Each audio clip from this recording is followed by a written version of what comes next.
Hey everybody, welcome to the Crohn's Fitness Food Podcast. I'm your host, Stephanie Gish, Crohn's warrior and IgA nephropathy warrior, and I'm dedicated to sharing the stories of those with IBD. Thank you so much for joining me today. Now let's get to it. Well, hi everyone. My guest today is Amber Tresca, health content creator, writer, speaker, advocate, and host of the About IBD podcast. She was diagnosed with ulcerative colitis at the age of 16, had a colectomy at age 26, and started writing about IBD and other health conditions 1 year later. She's been writing ever since, sharing both about her own journey and writing for a variety of health publications, giving insight and technical information about IBD. And she's here today to share her story. Thank you so much for joining me today, Amber, and welcome to the show. Stephanie, thank you so much for the invitation. It has been too long. We should have connected before this. I put that totally squarely on myself, but we're here now, so I'm really grateful that you asked me to come on. Well, and I'm excited, and I feel the same way. I've been watching you almost from the beginning. When I started my show, it was hard to find any podcasts about IBD, and I actually didn't stumble across yours until shortly after I started mine, and I thought, oh, how amazing. We've got, I know there's mine and hers out there, so hopefully we've got a few more. We definitely do. I think there's really a discovery problem. We have, there's great content, there's great shows, there's great people making those shows. The problem is being able to find them. So I know that that's my biggest issue. I agree. Maybe not for everybody, but when people find my show and they get so excited and I'm like, well, good news. I have good news for you. There's 100 more episodes that you haven't heard yet. So Exactly. Well, we're going to get into that in just a little bit, but first let's go ahead and let's jump in. And can you start us off by sharing your IBD story? Talk about how and when you were first diagnosed. Yeah, I'm going to give the Cliff's Notes because I am 50 and I was diagnosed when I was 16. So it is, it's like too much. Let me sum up. So when I was diagnosed, it was 1989. Paint the picture for you. It's 1989. There was no social media. Our parents never knew where we were. So it started out pretty much similarly that you're going to hear from most people that have ulcerative colitis. All of a sudden, one day, you had a bloody stool and said, what is this? And hoped it would go away. It did not. And then I started losing weight hand over fist. At the time, I was living outside of Detroit. So I grew up in the suburbs in and around Detroit, which is not an uncommon place for a person to develop an IBD. Yet it took some folks a minute to put it together. So the first stop was the emergency room, as one does. I think if my 16-year-old came to me and had bloody stools and I didn't know anything about IBD, that's probably the first thing I would do as well. And when I got to the emergency room, they really didn't know what to do with me. And so they almost didn't do anything. So what it took was follow up with my pediatrician because I was 16. And she was very smart. And she said, okay, I need to refer you to a gastroenterologist. Again, all new. This is nothing that we had ever been through before. I was disgustingly healthy my whole childhood. Got that attendance award every year. Thankfully, they don't do that anymore because it's a little bit of an issue. Not everyone can go to school every day, but got that attendance award every year. So healthy. So gastroenterologist really didn't understand what that meant. And at that point, I was fully out of school. That was just too sick, too much going on. I had a urinary tract infection. I was on all kinds of medications. None of them were IBD specific because I hadn't been diagnosed yet. So then they wanted me off everything in preparation for having a colonoscopy. Well, I was losing so much weight and was pretty much just in my bed. So it was my mother who called the gastroenterology office one day and said, I don't know where I'm bringing her today, but I'm bringing her somewhere today because something has to get done.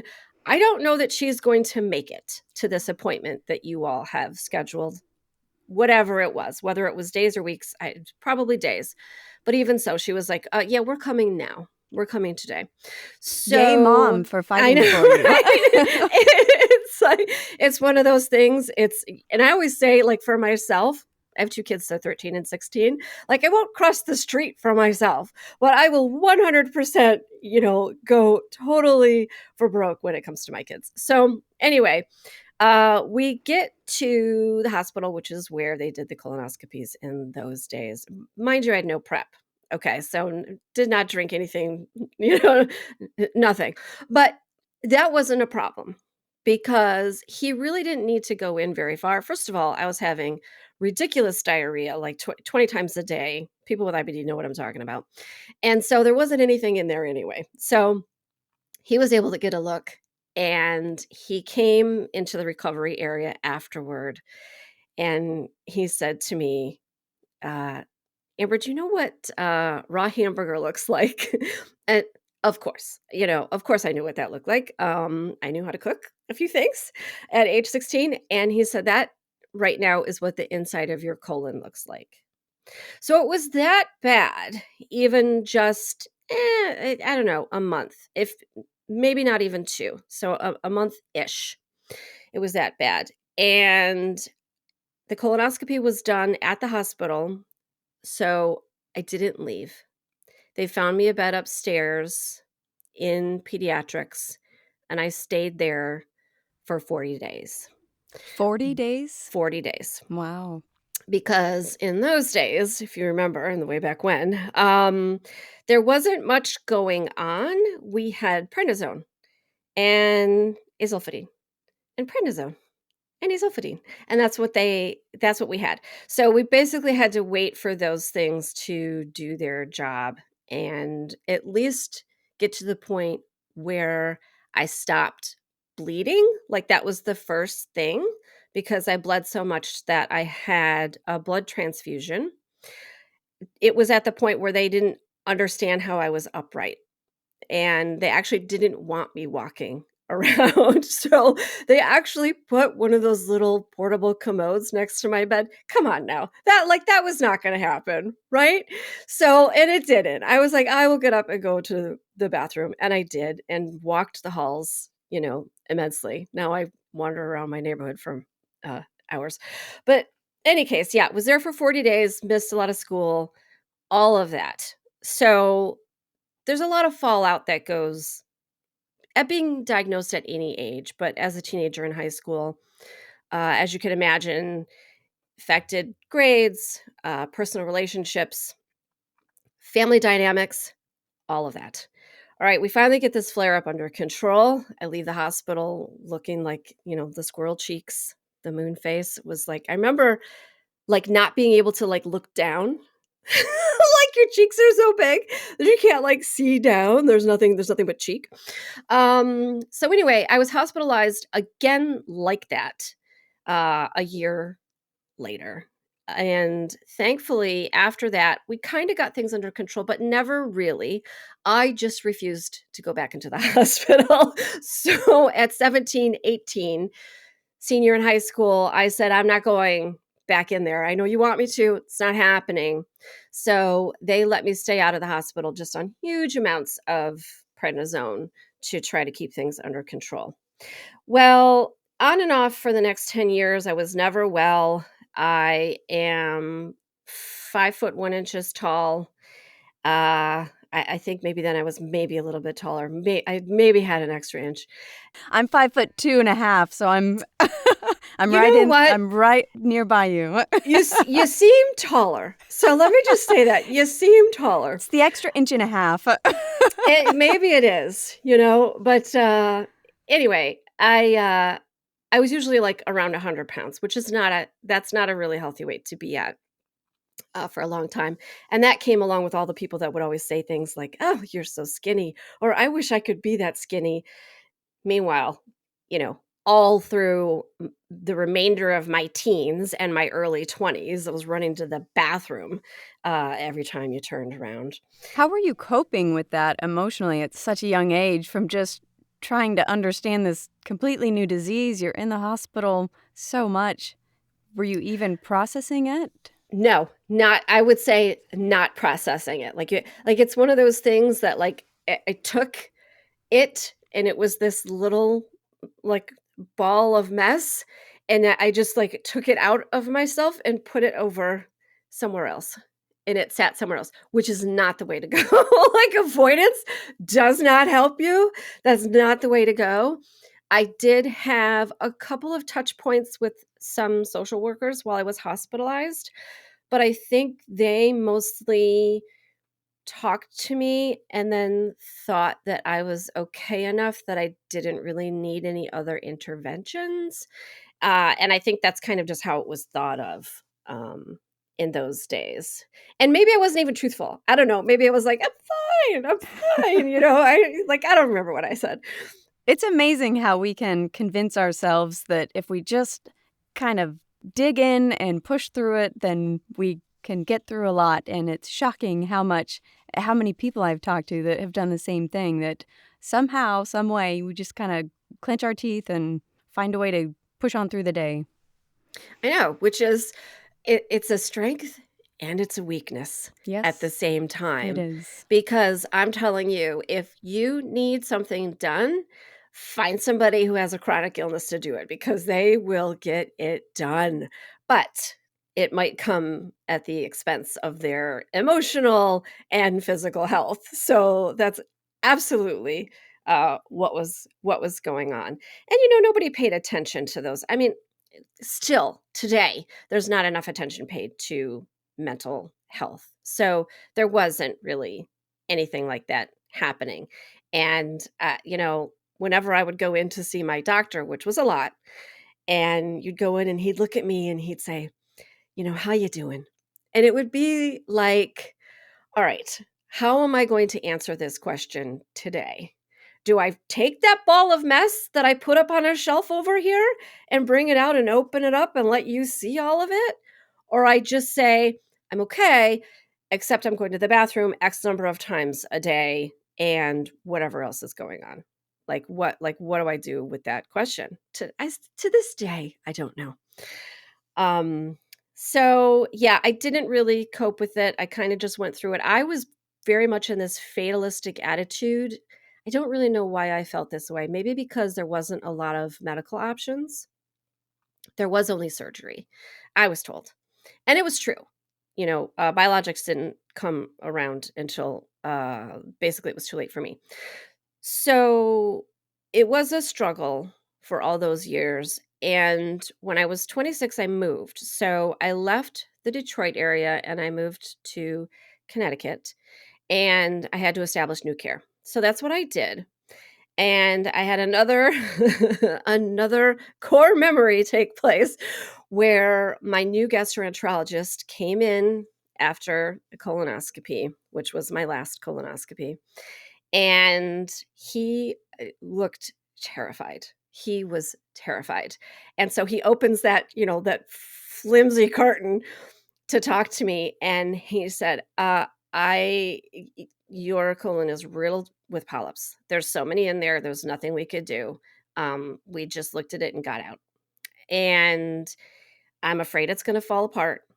It's a wonder that you're not already perforated. And I'm going to run some tests because I don't know if you have cancer. And it was like, okay, that was a lot. That was a lot. And what we had to do from there is that the colon had to come out. So that was the path to surgery because my colon was turning cancerous. Today they might have managed it a little bit differently. It's up for debate what to do, but at that time it was like we found some high-grade dysplasia, which is the precursor to cancer. There's too many polyps in here. Now they were probably pseudopolyps, but who knows? You'd have to figure that out. And they were concerned about spontaneous perforation, that I would just be walking around one day and get a hole in my colon. So within a couple of months, I'd had a surgical consult and gotten all that straightened around. And before, let's see, March of that year, so it was right around my birthday, I had the first step. I had 2 steps to create a J pouch. The first step being the colectomy and the placement of a loop ileostomy and the J pouch creation. It's a lot in one step. And then the second step was the closure of the ileostomy, and so they just sew it up and tuck it all back in, and then you start using your J pouch, like 100 times easier than the first surgery. At that time, 2 steps was pretty common. Today, they usually use 3 because people have better outcomes. And all right, so wrap it up. So I was great. I was great for a long time. I was great. I had 2 pregnancies. Um, because I have 2 kids, so 2 live births. And many years later, the symptoms came back again. How long do you think you went without symptoms? Was everything successful after that first surgery? How long do you think you went? Yeah, I mean, so here's the thing that I think about a lot, and I still don't quite know how to parse it out because what I was dealing with the ulcerative colitis, which by the time I had surgery was pancolitis, so it was everywhere through my colon, was not sustainable. I would come home. There were times when I would come home from work, go right to bed, get up in the morning, go back to work again, and that was like your life. You had no life. So getting the J pouch was 100% giving me a life. Now, if I had been totally feeling healthy, feeling good, and then had the surgery and then went to life with a J pouch, I don't know if I would think of it differently. As some people have had to do that. Their first bout with ulcerative colitis sends them to surgery, and they didn't live 10 years with all of that disease. So I was so grateful, even though was dealing with a taco butt, because the first you're going to the bathroom and all there's no place for that bile to get absorbed and dealt with. It's just coming straight out. So, and still today, there are times when it's like, oof, I need a minute to recover from this painful bowel movement.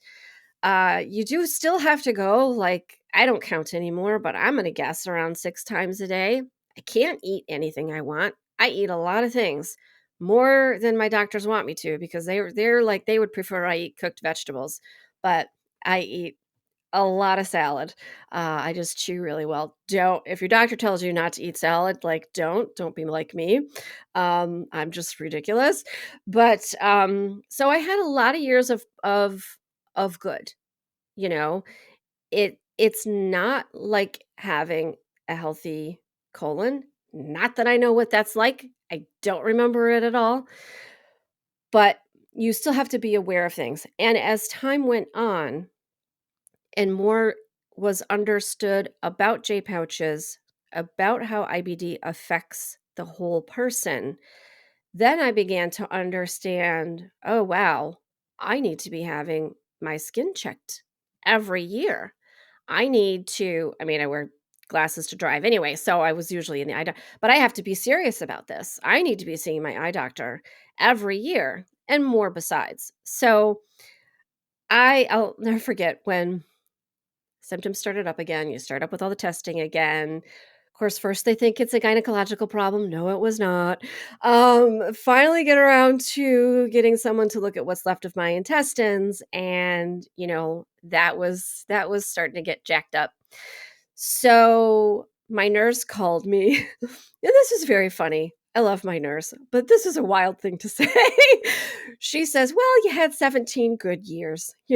So yeah, it from, the time of surgery until I had to go back on treatment was 17 years, which probably seems like a really, really long time to younger people.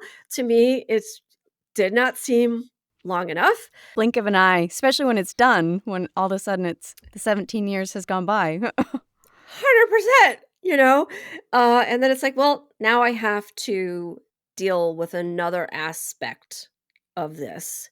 And it was kind of a new world also from when I was diagnosed until that point, because so many new types of tests and medications were available to me.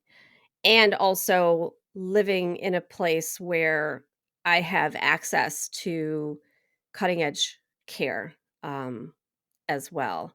So That brings me to today, and I do pretty well. I deal with the fatigue and the joint pains and that type of thing, but overall, I do pretty well, and I'm not a big complainer, as you might guess.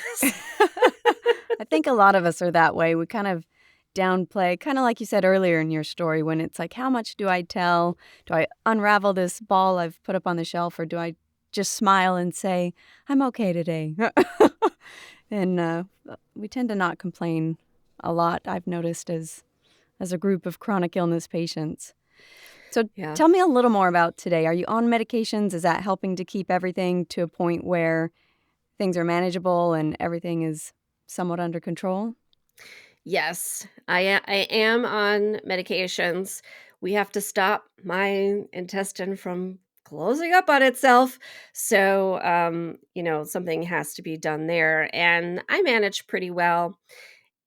I I call my last colonoscopy because that was when I had a colon, but I still go for regular pouchoscopies and I go for regular MRIs and all of the non-invasive testing that you have to do, which, by the way, it's outstanding. I have to take my narrow butt over to the the place to get a blood draw. So all of that is going on. I um I have always paid attention to what I put in and on my body.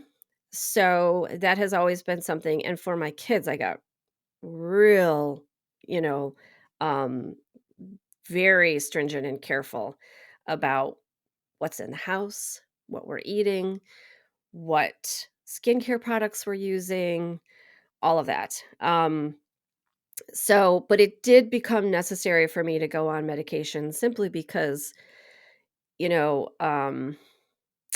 the it the pouch is not something that I want to risk in any way.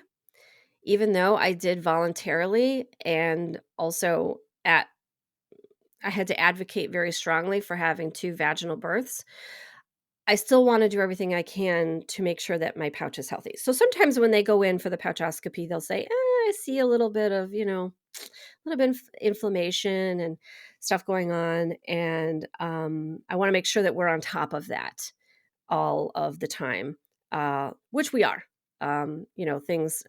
Things since these symptoms started back up again several years ago, things I'm in a better place now because I got to the point where I was again coming home, not coming home. I work from home. I'm at home already. But I would come home from whatever I was doing with the kids that day and then it would be like I'd be in bed with my heating pad. You know. So I'm at a place now where I'm mostly functional if exhausted all of the time. Still a better place. Yes. So tell me a little bit. I want to talk about your journey with food. You mentioned early on that you still eat salads even though you're not supposed to. You just chew very well. But I know, especially in my journey, when I first started, it was kind of like I just stopped eating a lot of things. And over Yeah. the years, I had to figure out what to eat, how to eat. So talk to me a little bit about your journey with food. Are there things that have been beneficial that you found that have helped you throughout this process? And then you mentioned with your family that you're being very careful about what you're putting in and on your bodies, even for your whole family. So talk to me a little bit about that, your journey, your story with food, and how that plays into your overall health and well-being. Sure. When I was a girl, we had enough property that we had a what you might call a kitchen garden, although it was pretty a little sophisticated, um, beyond that, but a kitchen garden. And I do remember being sent out to pick I think it was the cherry tomatoes. So being sent out as a girl, I don't know how old I was, with a bowl, go pick the cherry tomatoes for dinner. Um, Not a lot of them made it back in the house. You know?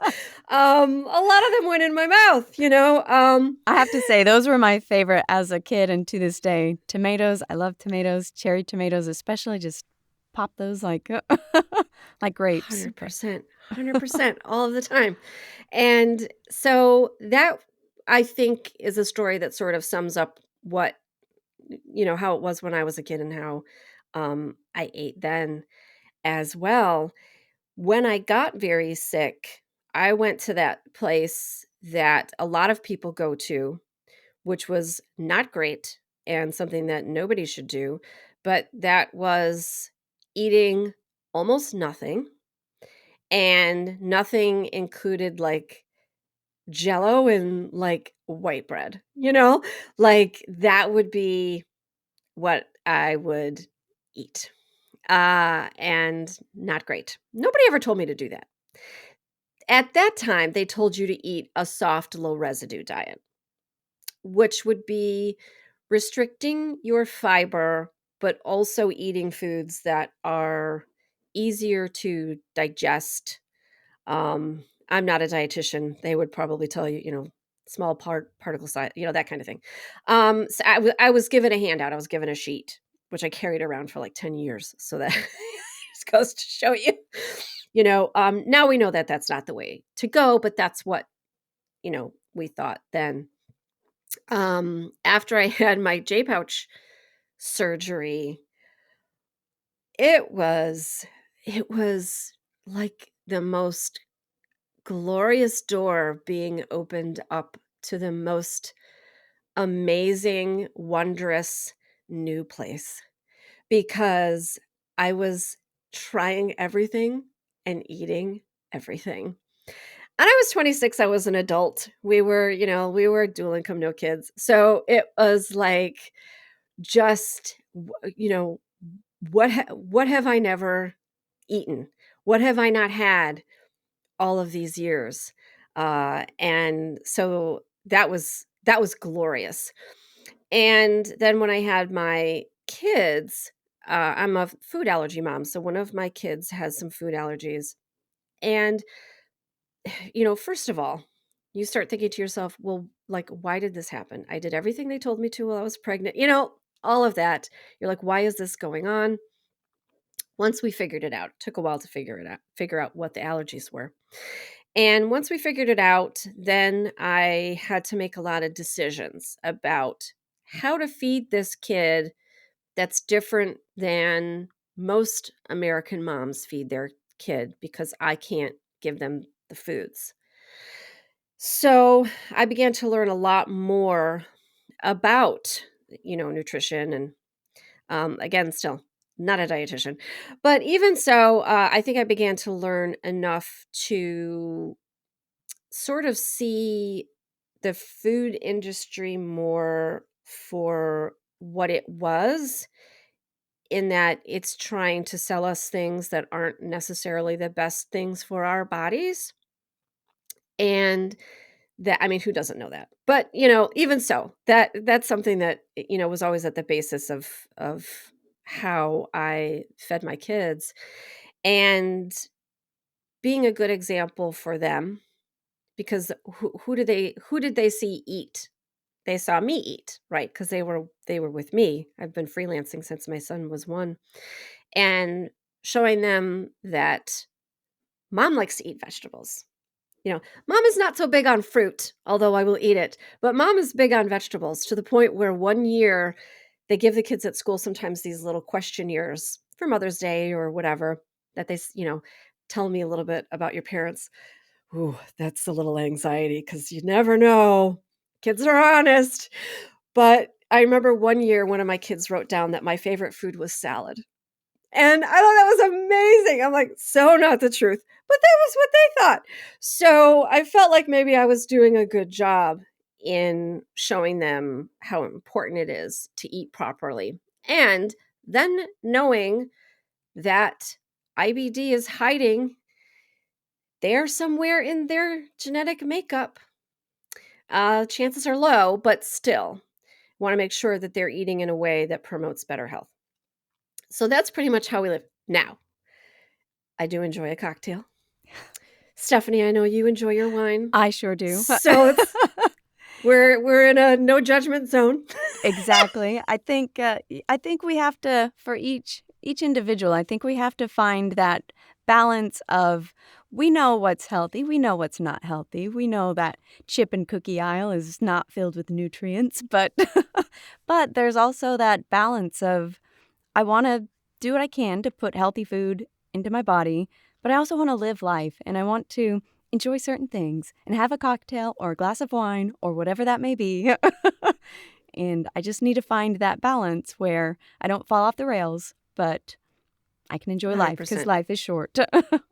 Yes, and I go more by that 80/20, rule that Hmm. it's like, yes. So, today I had oatmeal for breakfast and I'll have a salad for lunch and then, we'll have a sensible dinner. But then on a Friday or a Saturday night, am I going to have a piece of pizza and a glass of wine? Absolutely. Because you do have to live your life. I mean, we're going to die anyway. So it's kind of like, I'm not going to go to my deathbed being like, I wish I'd had that tiramisu. I agree. So tell me, I was reading some of your blogs, and at one point you said that your disease never should have gotten as far as it did due to a lack of understanding about the treatments and the options available to you. So talk to me a little bit about the importance of seeking care early on especially for people who are listening and scared about the path ahead. So talk about how important it is to get care and the right care right away. Yeah, it's so important. And it's important also to not get into that fatalistic state of mind that I was in, that I still don't know where it came from, but that I could only expect so much improvement and that it wasn't going to go further than that. I should have I should have demanded more, but I didn't know what I didn't know. So today we have better treatments. We have a lot more understanding. There's better testing, etc. But you still, as the patient, have to be the one, or as a caregiver, as a parent or a caregiver, you have to be the one to make sure that all of this is happening. And you have to be the one to advocate for yourself or your loved one to make sure that you're getting what you need. And I've heard lots of stories about how people advocate for themselves and the ways in which they make changes. But like one that I heard was, for instance, someone who needed to have their medication delivered to them. And that was a problem because they didn't live in a place where it was easy to get a delivery of what might be a $10,000 syringe of medication.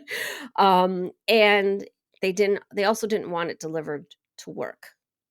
So once they let their healthcare provider understand that something else could be worked out. There's always a workaround. There's always a way that you can make the situation work for your life, but you have to explain what that is to your healthcare providers and help them help you get to where it is that you want to be. Now, I was also very sick in the years before the ACA, the Affordable Care Act, which meant that it was difficult or impossible to get insurance and that I could be fired from health insurance for having a condition, or I could be refused health insurance for having a pre existing condition.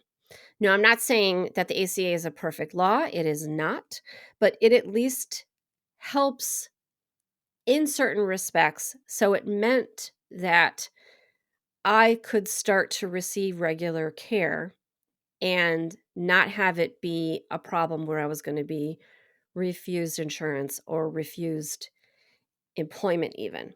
Because that was another worry especially when I was a young adult, in that if I began being public and writing and being an advocate for myself and for other people with IBD, a very simple internet search could bring that up from an employer, and then another search to learn what IBD is.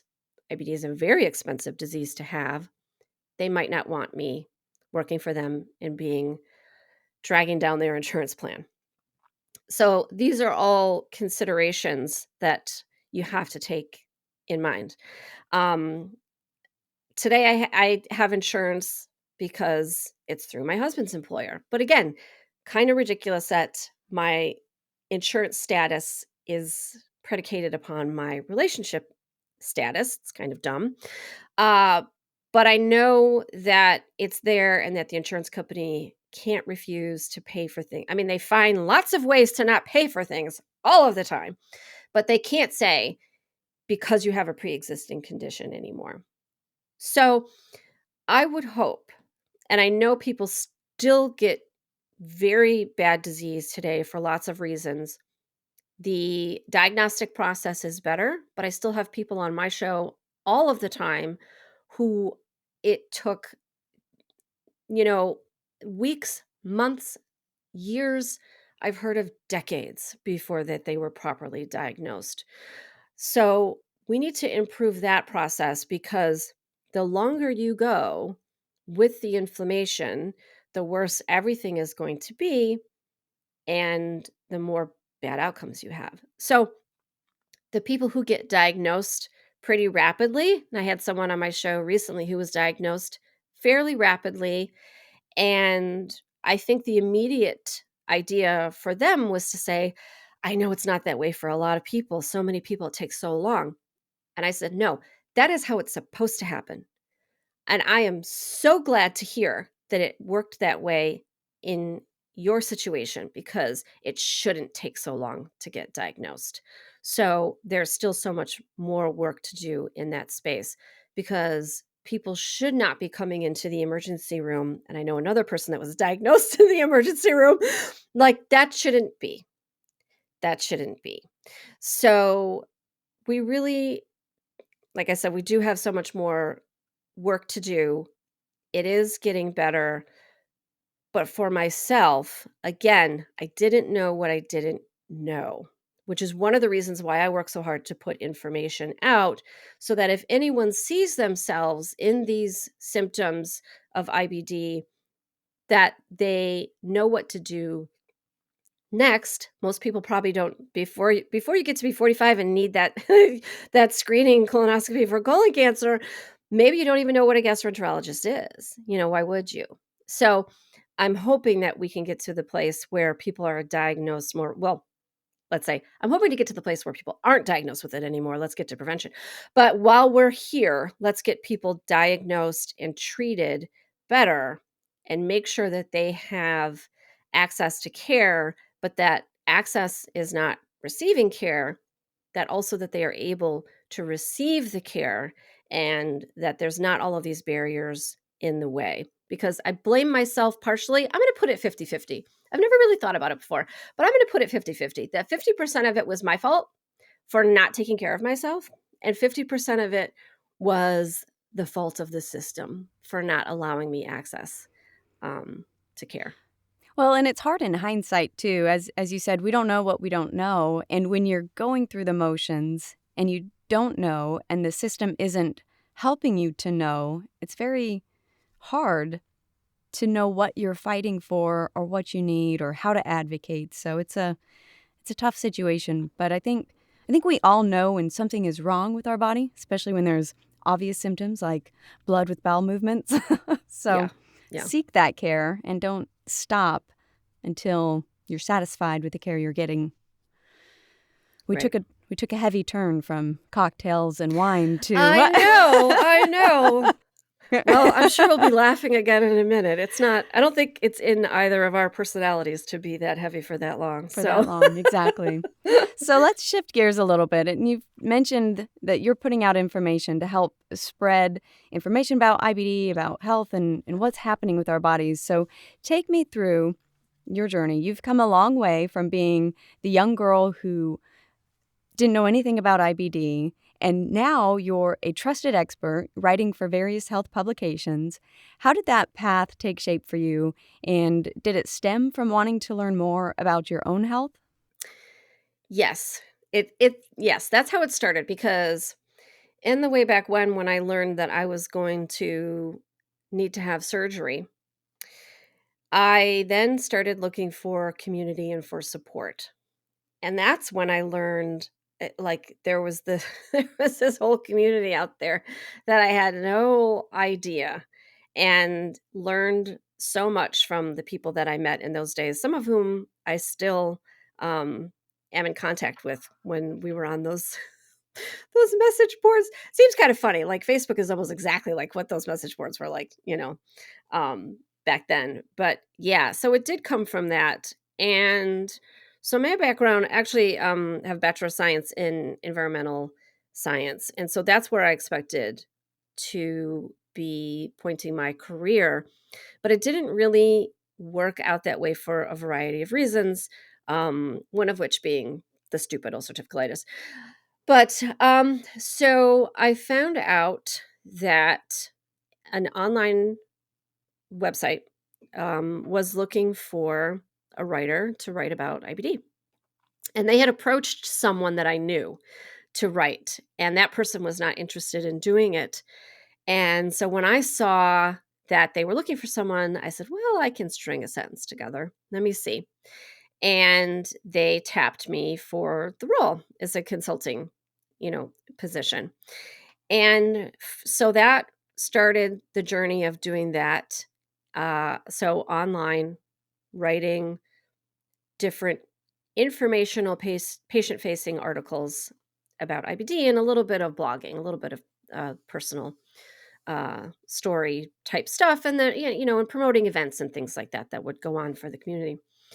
And I don't know if I'm the only person in the history of ever anymore, but at the time, I may have been the only person in the history of ever that got another job because I had IBD, because there was uh, a person that saw my writings and they were looking for someone who could do the writing, but also knew the online space. And that was when I got hired in at a full-time position, working for a company that published medical journals. So that was where I got into medical writing, learned a lot from my mentors there. Um, all the time still doing the side gig, the online side gig. And then when I had my kids, I decided going to work and being a mother of a baby was not for me. So I uh, left a full time position, but thankfully, I had made enough connections during my time there that the folks who also left their positions there and went on to other things, um, then began to hire me to write the stuff that they needed. So I didn't start out freelancing. I had to build to get there, and now that's I make my living as a writer.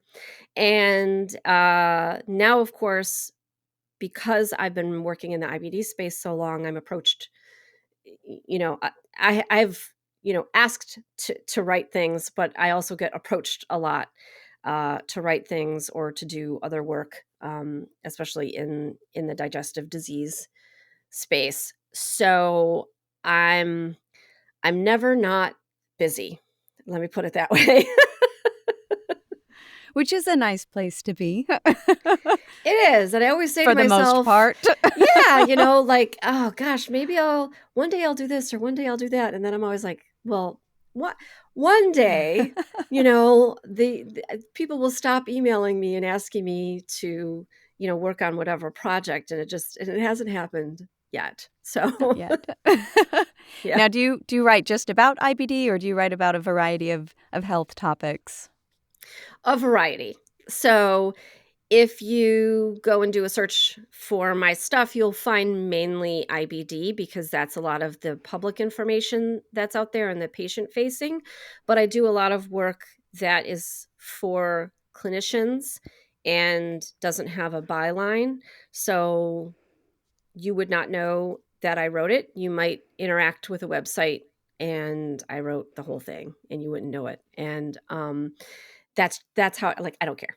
But as long as as long as the check cleared. I don't care. So, Exactly. but yeah, when I get approached for things, it's usually because someone is looking for a person that understands IBD in the way that I do, also being a patient. But the other work that I do could be on, and it could be on anything. It could be in any space, although it's like I said, digestive disease comes around over and over again. There's nothing wrong with having a niche or a No, niche. it's very nice, actually. Yeah. I never thought I'd be here, but It's a good place. yeah. You're providing incredibly valuable information, so it's great to have you in that space and to sharing that information because we need Thank it. you. We need more of it out there. Thank you. So, as someone who might be listening, and you've been in this space for probably about 20 years, I think it is now, writing Yes. and sharing information about IBD, what are some of the top resources that you would recommend to people listening for where to go? Oh gosh, that's a difficult question, isn't it? I know, because my first place to go is PubMed, but I know that's not for everybody. Not everybody wants to wade through all of that stuff to find what they're looking for. But I do often give talks or write about how you can find good sources of information. And let me see if I can remember all of them. All right, let's go. All right. One of the first things It's a is pop that quiz. if you right, um, government sites, educational sites, and patient advocacy group sites. Okay, so .gov, .org, .edu is usually a good place to start and to find information. Okay. The second thing that I would look for in information is who wrote it. And I just told you that I write all kinds of stuff without a byline. But when you read something, there there should be an identifiable entity, at least, even if it says staff writer. It shouldn't just be a bunch of very clinical advice sounding type stuff on a page and you don't know who wrote it. You should know who wrote it and how to get in contact with them. Right, that's two. Three would be looking at what the site that you are interacting with, or the app, I guess I should say, what they're getting out of it. Are they selling you something? And I'm not saying that someone who has something for sale is always off the table. I mean, if you sign up for my newsletter, I have discount codes in there too, that you can go and purchase some of the things that I have vetted and that I use in my own life. So I'm not saying that, somebody has to pay the light bill. Okay. But I will say it should be clear, and you should have a clear understanding of if that person is selling something and then what they are selling. All right. Number 4. I don't know if I'm going to get to 5. Four might be it. I might not be able to remember that 5th one. I didn't even know there were going to be 5. So I know. All right. It's all good. Well, you have to do 5. If you're making a list, I can't go to 10. It's got to be 5. So, the 4th thing is that you want to see that the information that you are looking at, receiving, interacting with goes back to some primary sources. So that's where it gets back to that PubMed thing. When I can't even help myself. I can't even write a blog post. It's like a blog post should be like, this is my personal experience, right? Even most of my blogs posts have citations on them because I cannot help myself. I'm so used to an editor or a fact checker holding my feet to the fire and saying, well, where did you get that information? So look for citations. Where did they get this information? Did they get it from a source that is, for instance, someone interviewed a clinician, which is something that, you and I do. You interview someone like that, they're a source. They link back to a clinical trial. Okay, they're talking about a medication, so they link to maybe a trial on that medication. That's great. Or they link back to, for instance, a patient advocacy group or an educational resource like an IBD center, which there are several across the country. That's good to know. Whenever I see something that says like 10% of people XYZ, I want to know where that 10% came from. Where'd that come from? There's got to be something behind that for me. So that's another thing that I usually say that people should look for when they're looking for good sources of information. And I know there's a fifth, and it is escaping me as to what the fifth thing usually is. But those are the things that I usually tell people to look for when they're vetting sources of information. So let's say number 5 is your own healthcare team. Ask them for the resources, okay? Because we all want to go online and look for things because it's easy and convenient and works out really well.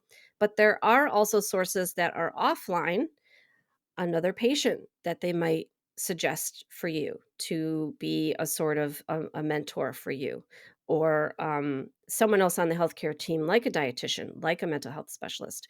Those people are great sources of primary sources of information for you, and then they can also tell you what it is that they think would be helpful for you in other information that you can consume on your own. Yay, I made it to 5. I'm excited. Perfect. I love that. And that is just incredible advice. Thank you for sharing those great tips. So now I want to talk about your podcast, About IBD. So you started that in 2017.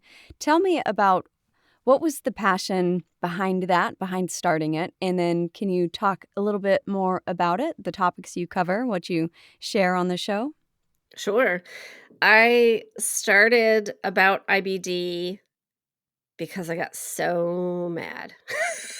I got so mad because there was this study that came out, and a lot of this is on my blog, so I'm not going to dig into it too much, but a study came out, and all studies are great. We want to see research, but it wasn't anything that was going to be actionable for people with IBD. Okay.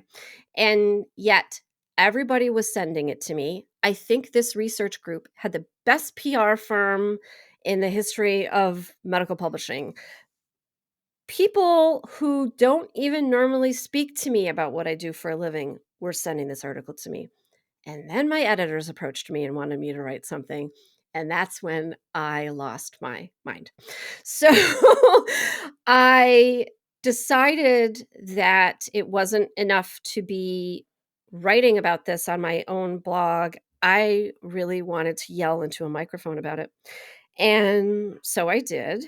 And then I yelled into the microphone a few more times about a few other things. And then I started asking all of my IBD buddies to share their voices and their opinions. And then people started reaching out to me and saying, "Can I come on the show?"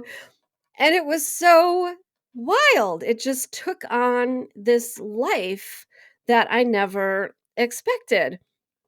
And now, Stephanie can see me. You can't because this is a podcast, but Stephanie can see that I've got the professional microphone and the pop filter, and what you don't see is the compressor that's plugged into, and so now I'm there. That's where I am now.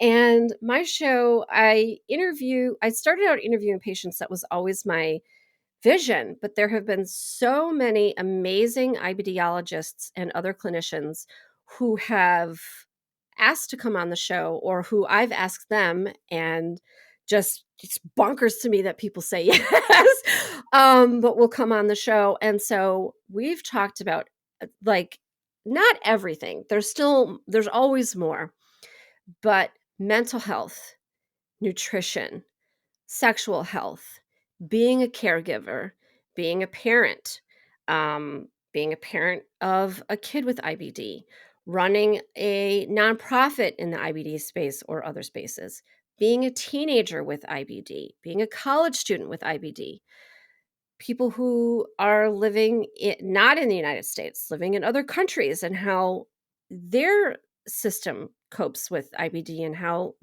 they're dealing with it all. So really, there's almost no topic that's off the table.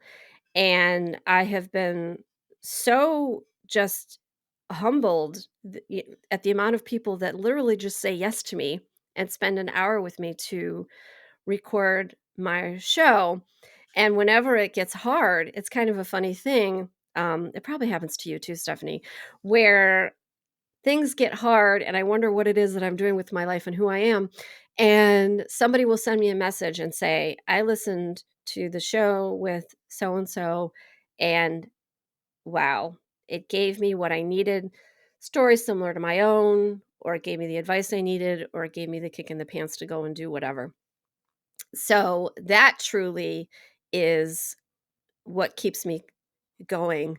That and the fact that I don't know where audio was all my life, because when I discovered it and got into it, and I have my show about IBD.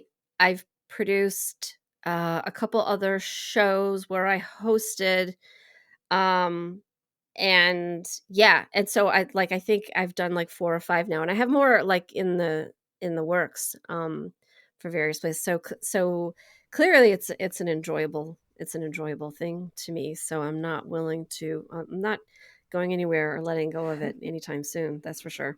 That's good to hear. You have some incredible episodes and some really respected doctors, physicians. You have some great sources on that share. You do have the patient stories, but there's so much more than that too. So it's a wealth of information, and I highly recommend it. And I think you're getting close to 200 episodes, if I'm not mistaken. I've got Almost. 145. Yeah, 145 is in process right now.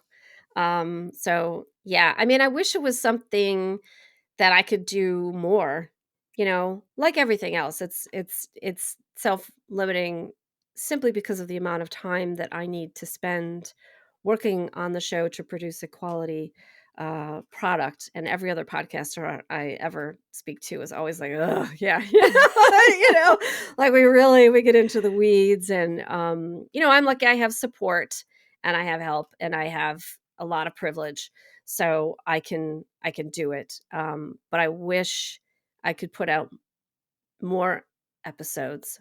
Um, it's just, gosh, finding those sources of funding is really like what for everybody, not just for me, but like for everybody, to do this kind of work. But thankfully, um, I have my ways. So Well, thank you for what you're doing and keep doing what you're doing. So I want to ask, as you went through and continue to go through this journey, what compelled you to actually begin sharing your story way back when you first started your blog and to really become an advocate? yeah, I never really thought about having a blog until I started to work. Well, years ago, patients were really kept out of the space. You couldn't go to a medical meeting. You would not be allowed.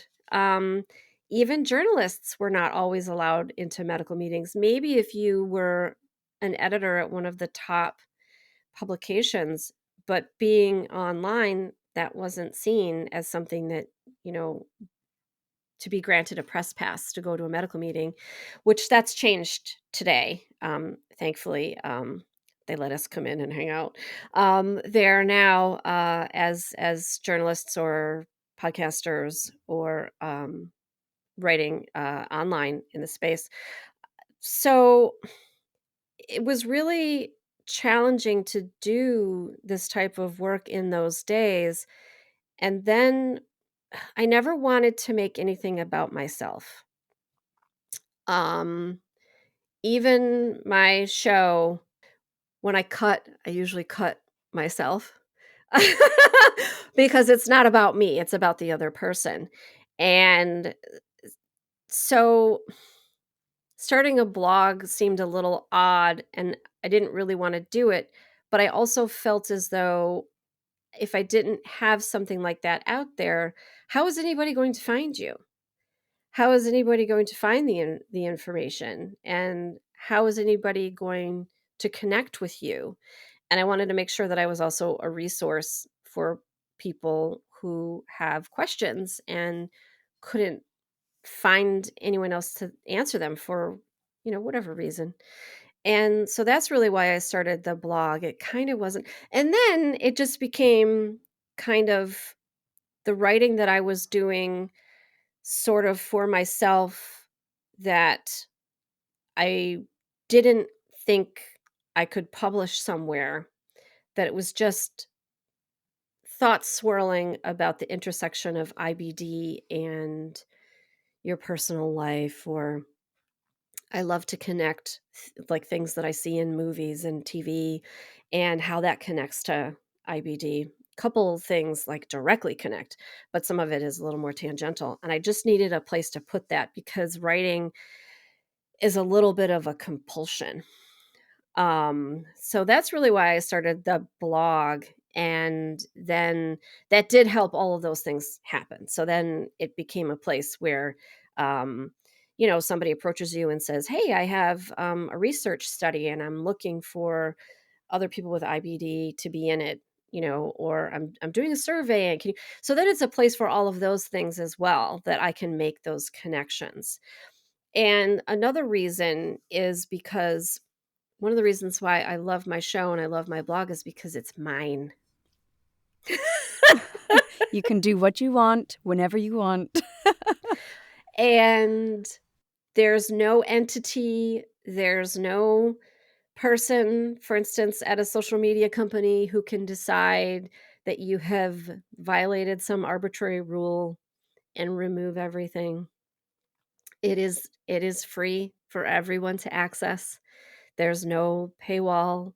You don't have to even give an email address, nothing, if you don't want to.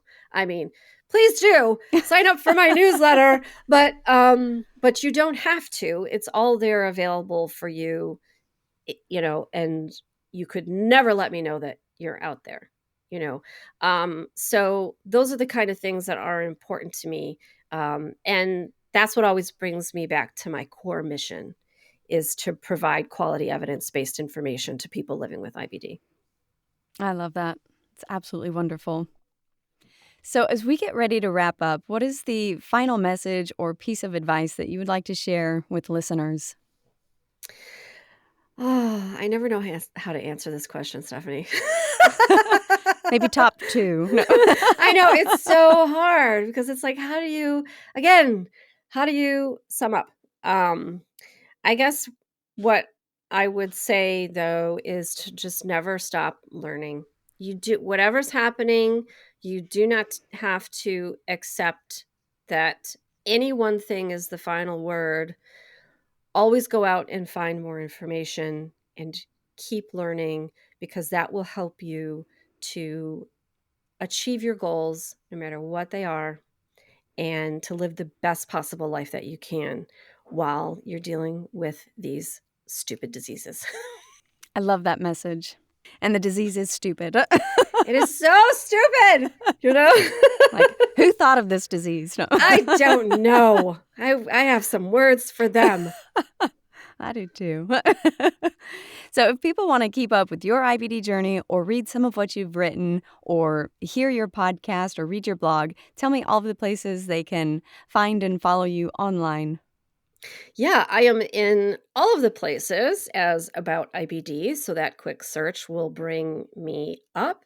And I am in every podcasting platform that I know of. Let's put it that way. If you go in there and search for About IBD, I will come up. And if that's not your jam, aboutibd.com contains all of my episodes along with transcripts for most of them. If you go to some of the older ones, I don't have all those transcripts up. And yeah, that's most of the main places that you can find. But I'm always around. I'm always around. I'm around every corner. You are. I will put those links in the show notes so that people can find you around every corner and easily right there. Yeah. Can't escape me. Can't. Well, thank you so much for sharing your journey with us today and helping to raise IBD awareness, and just for everything that you are doing in this space. It's been a pleasure to talk to you, and I really appreciate you coming on the show. Stephanie, thank you so much for asking me. Like I said, it's totally my fault. We should have done this long, long ago. I'm glad we're finally getting here now. And thank you for your voice. And thank you for all of the work that you are doing in this space.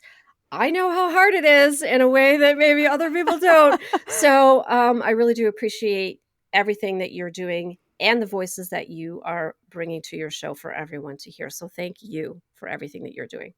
Thank you so much. Thank you for listening.